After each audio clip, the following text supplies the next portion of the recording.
So hello everyone, welcome back to my channel. तो जैसे कि आप सब जानते हैं फ्रेंड्स, अगले महीने क्रिसमस आ रहा है, तो आपसे केक की रेसिपी शेयर करनी तो बनती है। और केक भी ऐसा होना चाहिए जिसे बनाना भी बहुत आसान हो और रिजल्ट भी बेस्ट आए। तो इसके लिए कुछ टिप्स और ट्रिक्स मैं आपको बताऊंगी, जिससे कि आप एकदम परफेक्ट सॉफ्ट और जालीदार केक बनाकर तैयार कर सकेंगे। तो वीडियो शुरू करने से पहले फ्रेंड्स, मेरी आप सभी से एक रिक्वेस्ट है कि मेरे चैनल को प्लीज सब्सक्राइब करें, मेरी वीडियोस को लाइक करें और ज़्यादा से ज़्यादा अपने फ्रेंड्स और फैमिली में शेयर करें। तो आइए फ्रेंड्स, अब देख लेते हैं इंग्रेडिएंट्स लिस्ट। तो चलिए अब इस बढ़िया सी यम्मी सी रेसिपी को बनाना शुरू करते हैं। केक को बेक करने से पहले जिस भी बर्तन में आप केक को बेक कर रहे हैं, चाहे कढ़ाई ले रहे हैं या कोई पतीला या फिर ओवन में ही बेक कर रहे हैं, तो उसे प्री हीट के लिए छोड़ दें। और अगर इस तरह कढ़ाई ले रहे हैं तो कढ़ाई को भी हम प्री हीट करेंगे और कढ़ाई के अंदर इस तरह का स्टैंड लगा देंगे ताकि जो केक टिन है वो कढ़ाई के एकदम डायरेक्ट कांटेक्ट में ना आए और नीचे से जले नहीं। कढ़ाई को हम ऊपर से कवर कर देते हैं और लो फ्लेम पर इसे गर्म होने देते हैं। दूसरा काम हमें ये करना है कि जिस बर्तन के अंदर हम केक को बेक करेंगे उस बर्तन को भी हम तैयार कर लेंगे। तो यहाँ पर मैंने एक केक टिन लिया है, इसे हम तेल से ग्रीस कर लेते हैं। तो यहाँ पर तेल से ग्रीस करके मैं इसके ऊपर बटर पेपर लगा देती हूँ। अगर आप बटर पेपर नहीं लगाते हैं तो इसके ऊपर थोड़ा सा मैदा डस्ट कर सकते हैं। मैदा डस्ट कर लेंगे तो केक डीमोल्ड करना काफी आसान हो जाएगा। तो मैंने यहाँ पर बटर पेपर लगा दिया है और इसे भी ऊपर से तेल से ग्रीस कर लेते हैं। तो केक टिन हमारा रेडी हो चुका है, इसे रख देते हैं साइड में और अब हम बैटर बना लेते हैं। इसके लिए लेंगे एक मिक्सिंग बाउल और मिक्सिंग बाउल के ऊपर हम एक छन्नी रख देंगे, क्योंकि सबसे पहले हम इसमें ड्राई इंग्रेडिएंट्स डालेंगे जो हम छान कर ही लेंगे। तो यहाँ पर मेजरिंग कप को नापकर मैंने ये 1 कप मैदा ले लिया है। तो मैं यहाँ पर मेजरिंग कप का इस्तेमाल करके ये केक बना रही हूँ। आप चाहें तो इस साइज की कटोरी लेकर सारे मेजरमेंट ले सकते हैं। अब क्योंकि हम ये चॉकलेट केक बना रहे हैं तो मैं ले रही हूँ कोको पाउडर। तो 1/4 कप या अपने फ्लेवर के अकॉर्डिंग आप इसमें कोको पाउडर ले लें। और अगर चॉकलेट फ्लेवर भी नहीं बनाना चाहते हैं, यानी कोको पाउडर नहीं डालना चाहते हैं, तब आप इसमें वनीला एसेंस भी डाल सकते हैं और कोको पाउडर को स्किप कर दें उस केस में। अब इस चॉकलेट केक के फ्लेवर को और भी बढ़ाने के लिए यहाँ पर एक कटोरी के अंदर मैंने 1/4 कप पानी लिया है और इसमें 1 चम्मच मैं कॉफी डाल के इसे डाइल्यूट कर लूंगी। ये पानी गर्म है, कॉफी इसमें आसानी से डाइल्यूट हो जाएगी। और क्योंकि पानी गर्म है तो अभी इस्तेमाल नहीं करेंगे, इसे हम थोड़ी देर रख देंगे तो ये रूम टेम्परेचर पर आ जाएगा, जिसे हम केक में इस्तेमाल करेंगे, क्योंकि गर्म पानी हमें इस्तेमाल नहीं करना है केक के अंदर। तो कॉफी डालने से जो चॉकलेट केक होता है उसका फ्लेवर बहुत ही बढ़कर आता है, तो आप जरूर डालकर देखें। अब हम डालेंगे इसमें पिसी हुई चीनी। तो चीनी को मैंने पीस कर लिया है। टोटल मैंने 3/4 कप पिसी हुई चीनी ली है। चीनी की मात्रा आप अपने टेस्ट के अकॉर्डिंग घटा या बढ़ा सकते हैं। अब इसके अंदर ऐड करेंगे 1 टीस्पून बेकिंग पाउडर और बेकिंग पाउडर का आधा जाएगा इसके अंदर बेकिंग सोडा। तो ये 1/2 टीस्पून हम डालेंगे इसके अंदर बेकिंग सोडा। तो बहुत ही सिंपल सा मेजरमेंट है इसका। और सारे फ्लेवर्स को बैलेंस करने के लिए, चॉकलेट केक में और भी अच्छा फ्लेवर लाने के लिए हम इसके अंदर डालेंगे चुटकी भर नमक। इसके अंदर डाल देंगे हम नमक और इसे मिक्स करते हुए अच्छे से छान लेंगे। तो यहाँ पर सबसे पहले हमने सारे ड्राई इंग्रेडिएंट्स को इस तरह मिक्स करते हुए छान लिया है। और छानने से ये फायदा होगा कि ये अच्छे से छन जाएंगे, मिक्स भी हो जाएंगे, कोई लम्स नहीं आएंगे। और जब हम चीनी को ग्राइंड करते हैं तो उसमें चीनी के मोटे दाने भी कई बार रह जाते हैं, तो वो भी अलग हो जाएंगे। तो यहाँ पर देखिए चीनी के कुछ चंक्स रह गए हैं जो कि इस तरह से देखिए टूट रहे हैं, उन्हें हम तोड़ लेंगे और जो मोटे दाने रह गए हैं उन्हें हम अलग कर देंगे। तो अब आप चाहें तो इसे 1-2 बार और छान सकते हैं, नहीं तो इसी तरह से अच्छे से मिक्स कर लें ताकि सारी चीजें इवनली मिक्स हो जाएं।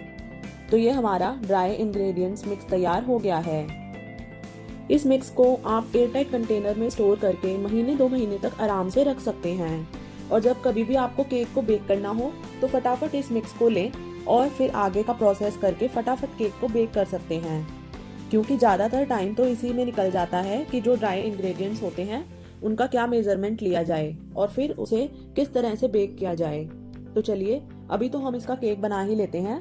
तो अब हम लेंगे ऑयल तो मैं यहाँ पर एक्स्ट्रा वर्जिन ऑलिव ऑयल इस्तेमाल कर रही हूँ। तो ये 1/4 कप अब हम लेंगे olive oil. Olive oil healthy भी होता है और इसमें कोई स्मेल भी नहीं होती है, तो केक का टेस्ट भी बहुत ही अच्छा आता है। आप चाहे तो इसकी जगह बटर को मेल्ट करके भी ले सकते हैं या फिर कोई भी रिफाइंड ऑयल ले सकते हैं जिसमें कोई स्मेल नहीं आनी चाहिए। साथ ही जिस पानी के अंदर हमने कॉफ़ी डाइल्यूट करके रखी थी वो भी अब रूम टेम्परेचर पर आ गया है, तो इसे भी मिक्स कर लेते हैं। और साथ ही ऐड करेंगे इसके अंदर दूध। तो दूध भी रूम टेम्परेचर पर ही होना चाहिए। 3/4 कप दूध मैंने यहाँ पर लिया है। और अगर आप कॉफ़ी नहीं डाल रहे हैं, यानी कॉफ़ी वाला पानी नहीं डाल रहे हैं, तो उसी के अकॉर्डिंग दूध की मात्रा आप थोड़ी ज़्यादा ले लें। अब थोड़ा थोड़ा दूध डालते हुए इसे एक ही डायरेक्शन में हम मिक्स करते जाएंगे। तो इस स्टेप को भी आपको अच्छी तरह से फॉलो करना है कि जब आप इस सारी चीज़ों को मिक्स करें तो एक ही डायरेक्शन में ही मिक्स करें।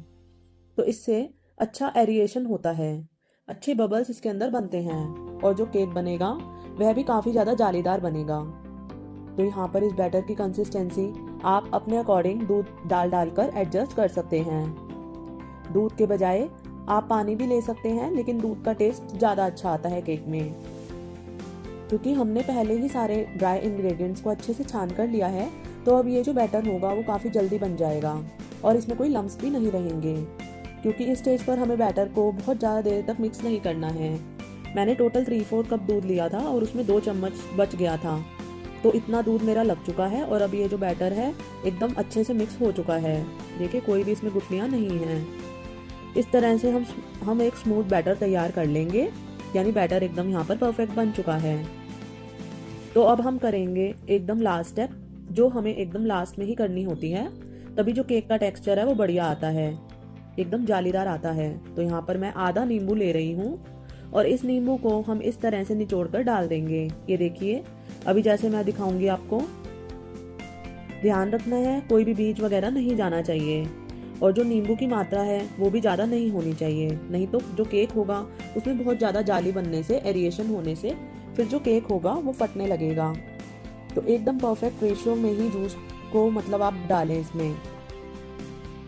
तो और आप नींबू के जूस की जगह ना इसमें विनेगर का इस्तेमाल भी कर सकते हैं। और देखिए जैसे ही हम इसके अंदर लेमन जूस ऐड करेंगे तुरंत रिएक्ट करेगा और जो बैटर है वो भी फूलने लगेगा। तो फटाफट इस बैटर को हम डालेंगे इस मोल्ड के अंदर। मोल्ड के अंदर इसे ट्रांसफ़र करके हम इस टिन को थोड़ा सा टैप कर लेंगे। ये देखिए पहले हम इसको इसमें ट्रांसफ़र कर लेते हैं अच्छे से। और इस टिन को टैप करने से क्या होगा कि ये इवनली इसमें स्प्रेड हो जाएगा। और कढ़ाई हमने पहले ही प्री हीट करने के लिए छोड़ी थी, तो ये अब गर्म है। तो अब इसके अंदर यह टिन रख देंगे और कढ़ाई को दोबारा कवर कर देते हैं और लो टू मीडियम फ्लेम पर इसे बेक करेंगे। तो मैंने इसे लो फ्लेम पर 35 मिनट्स के लिए बेक किया है। तो यहाँ केक अच्छी तरह से बेक हो चुका है। इस तरह टूथपिक टेस्ट भी आप कर सकते हैं इसका। टूथपिक एकदम क्लीन आ रही है, ये देखिए, यानी केक एकदम परफेक्टली बेक हो चुका है। केक टिन को हम बाहर निकाल लेंगे और बाहर निकालने के बाद कोई भी कॉटन के कपड़े से इसे कवर कर देते हैं, ताकि जो ऊपर की लेयर है वो सूखे नहीं और अच्छी सॉफ्ट बनी रहे। इसे 15 मिनट थोड़ा ठंडा होने देते हैं, बाद में हम इसे डीमोल्ड करेंगे। केक थोड़ा सा अब ठंडा हो चुका है, तो अब इसे डीमोल्ड कर लेते हैं। डीमोल्ड करने से पहले एक चाकू लेकर ऐसे कॉर्नर्स पर हम इसे घुमा देंगे, तो इससे ये जो बहुत ही आसानी से डीमोल्ड हो जाएगा और टूटेगा भी नहीं। एक प्लेट लेकर इसे पलट लेते हैं और ये देखिए हमारा सुपर सॉफ्ट केक बन करके तैयार हो गया है। बहुत ही ज़्यादा सॉफ्ट और स्पंजी बना है। यकीन मानिए फ्रेंड्स, अगर परफेक्ट मेजरमेंट लेकर आप इस तरीके से केक बनाएंगे तो केक बहुत ही ज़्यादा स्वादिष्ट, जालीदार और सॉफ्ट बनेगा। तो बहुत ही अच्छा केक बना है। इस पर आप कोई भी डेकोरेशन कर सकते हैं, लेकिन फिलहाल मेरे पास ये चॉकलेट स्प्रिंकल्स ही अवेलेबल हैं, तो मैं इन्हीं से गार्निश इसे कर लेती हूँ। तो बस ये चॉकलेट केक ऊपर से रंग बिरंगी ये स्प्रिंकल्स। तो मेरा ये सिंपल सा लेकिन बहुत ही टेस्टी केक बनकर के तैयार हो गया है। मेरी बेटी तो ये केक देखकर ही बोलने लगी है कि सबसे पहले मम्मा मुझे ही दे दो ये केक खाने को, उसके मुंह में पानी आ गया है। तो चलिए अब केक को कट कर लेते हैं। तो देखिए काटने से ही पता चल रहा है कि जो केक है वो कितना ज़्यादा सॉफ्ट बना है और बहुत ही ज़्यादा टेस्टी बना है। सॉफ्ट भी बनता है ये और टेस्टी भी बहुत ज़्यादा बनता है। बच्चे इसे खाकर बहुत ही ज़्यादा खुश होने वाले हैं। तो इस तरीके से आप केक ज़रूर बनाएं फ्रेंड्स, बहुत ही अच्छा केक बनकर तैयार होगा। तो ये एक पीस मेरे प्यारे प्यारे व्यूअर्स के लिए। तो चलिए फ्रेंड्स, आप भी इस केक को टेस्ट कर लीजिए। टेस्ट करने के बाद आपको ये रेसिपी ट्राई करनी तो बनती ही है। तो आप भी जल्दी से ट्राई कीजिए और मुझे कमेंट्स करके जरूर बताइए कि आपका ये केक कैसा बना। देखिए, अब मैं इसको आपको तोड़कर दिखाती हूँ। तो ये देखिए फ्रेंड्स, कितनी बढ़िया, एकदम मधुमक्खी का जो छत्ता होता है उस प्रकार की जाली इसके अंदर बनी है। तो इस टिप्स को ध्यान में रखते हुए आप भी ये केक बनाएं और इसका मजा उठाएं।